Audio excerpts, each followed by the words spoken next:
Alright guys, welcome back. We're going to continue talking about the American Revolution, the causes, and the beginning of the American Revolution itself. So we had just finished last time with the Stamp Act, and we're going to continue on a little more. The colonists, their reaction to the Stamp Act was almost immediate. In the summer of 1765, a group of Boston merchants, they were nicknamed the Loyal Nine, attempted to force government tax collectors to resign their jobs before the taxes could even be paid. And soon after, the tax collectors found themselves hanged in effigy in locations around Boston. What that means is they would build fake people, put clothing on them, and then hang them and put tax collector on their chest or some other sign that would let them know that those were tax collectors as a way of saying, we will hang you when we come here. Then some more angry colonists, they would burn down the houses of other tax collectors or drag them out and tar and feather them. The protesters often burned down the houses. They even burned down the house in Massachusetts of the governor, whose name was Thomas Hutchinson. So you can look up that name if you want, but you just need to know that the colonists, they weren't just mad about the Stamp Act. They were livid. So let's talk about what did they do to combat this. The most important organized protest against the Stamp Act came with the convention of the Stamp Act Congress. Proposed by the colonial resistance leader James Otis, delegates from the 9 of the 13 total states met in New York in October of 1765, and they developed a plan to combat what they considered an unfair tax because England didn't allow for representation in the British Parliament. The colonists, they first admitted the right of the British government to make laws regarding the colonies. That's what they said in the beginning. Well, the British have the right because we are their colonies. But as they also stated, the British government did not have the right to tax the colonies without proper representation. So, as a response to the British tax law, the Stamp Act Congress voted to approve a series of resolutions to resist the taxes, including planning a boycott of British goods. Boycott, remember, that's where they decided not to buy the British goods, so they would force the British to lose money. While the boycotts, more than any other protest, convinced the British to repeal the Stamp Act, the Stamp Act Congress served as an early example of colonial cooperation and commitment to their cause. Next we have the colonial protests. They didn't just end with that. At the forefront of the struggle against the Stamp Act were these groups of guys called the Sons of Liberty. For the most part, historians believe that the Sons of Liberty was not one specific organized group, but actually a blanket term for any individual or group who opposed the British policies. You probably recognize the image on the screen as the image that you've already had on one of your tests. Looking at it, remember, these images were painted or drawn or etched by different companies, often for newspapers. And depending on the newspaper that published it, will let you know how the picture was portrayed and what was going on. So members of the Sons of Liberty, they generally came from the middle class, including many members from the merchant class in cities of Boston.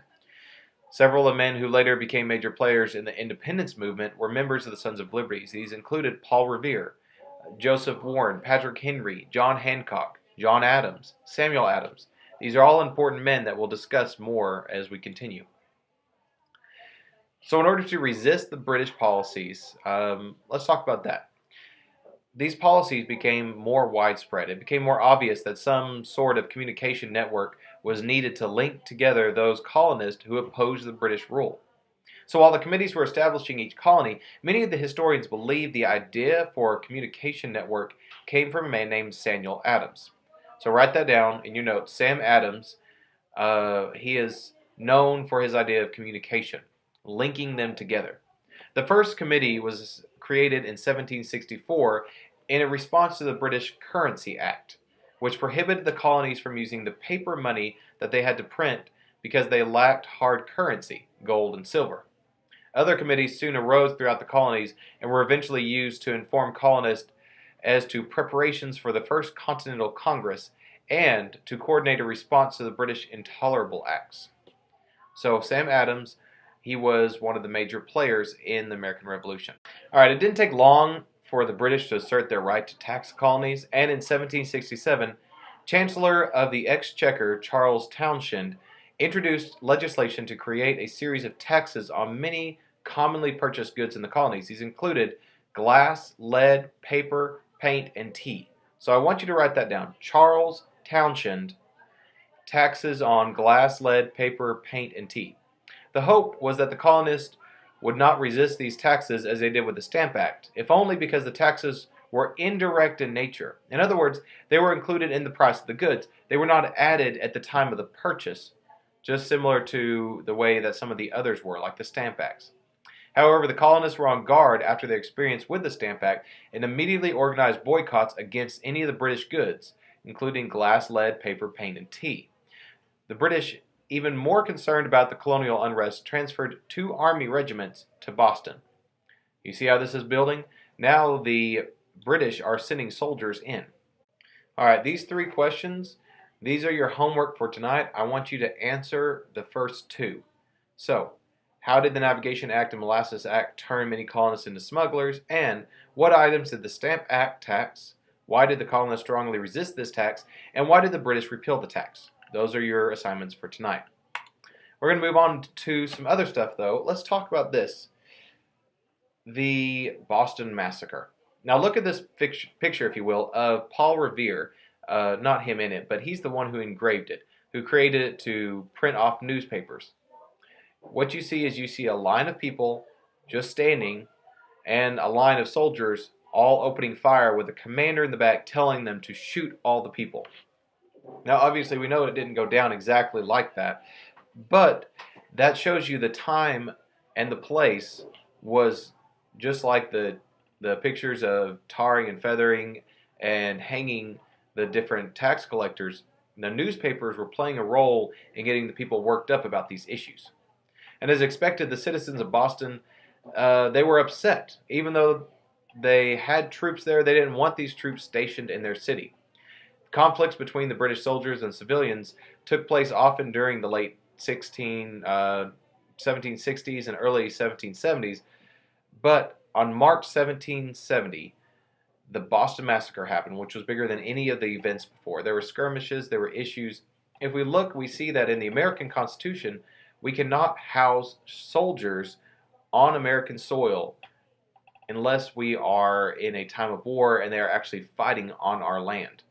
They can't just walk around your town with their guns and tell people what to do. That's military. Our military is separate from our police force.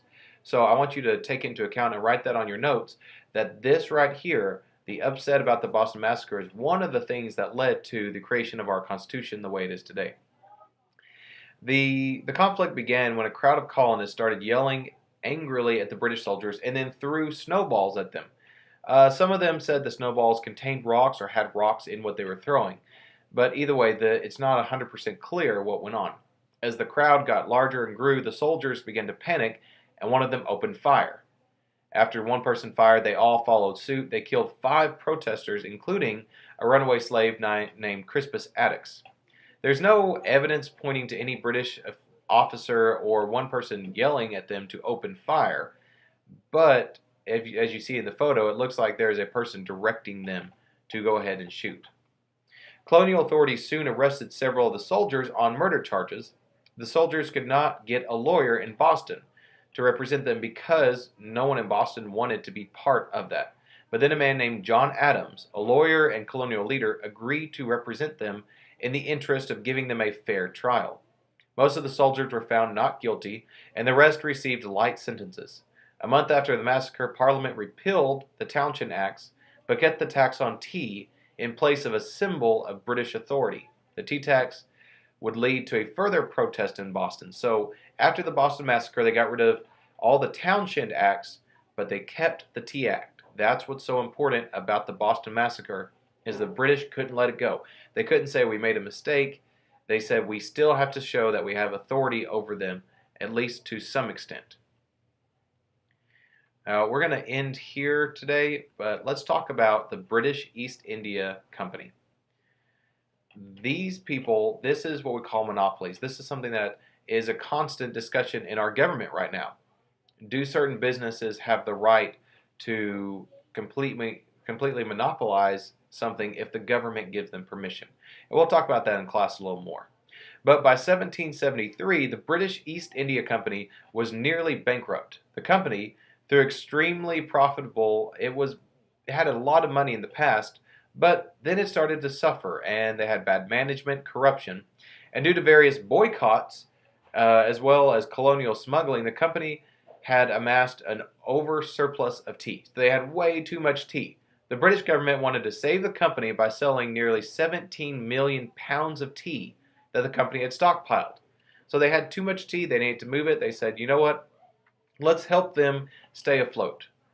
Changing the policy, the British government decided to allow the company to sell the tea directly to the American merchants rather than to the British middlemen who then sold to the merchants.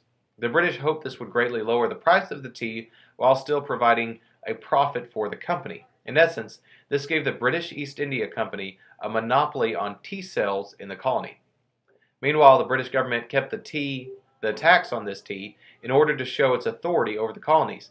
And this policy led to a firestorm of protest. Not only did the British East India Company, their monopoly, did it make the colonists mad, but these British, they had no control over it. So they had concerns over, well, if they're letting this company have a monopoly over us, what else is going to happen? Once again, the chance continued on of taxation without representation, and the colonists in other cities had been able to prevent the British tea ships from unloading. They had stopped them when they came. And in December, matters came to a complete head. And in Boston, members of the Sons of Liberty, dressed up as Mohawk Indians, boarded 3 ships and threw 342 chests of tea into the harbor. Other cities held similar tea parties to protest the monopoly, and the British, they all agreed that it was inappropriate. It made them mad. They were ready to go to war because of the destruction of the tea. These colonists, they called them rebels, and so they passed something else, and they were called the Intolerable Acts. And that's what we're going to start learning about tomorrow in class. We're going to talk about the Intolerable Acts that the British imposed on the people because they were rebellious, because they threw the tea over. And it wasn't just they threw tea. They threw over the tea, which in essence gave the colonists the ability to destroy the East India Trading Company and destroy the monopoly at the same time and show the British that they had power over the British. And so the British decided, we have to stop this rebellion. We have to stop it before it gets any worse. Don't forget to go back and answer those questions that I said halfway through, and please submit those on Haiku.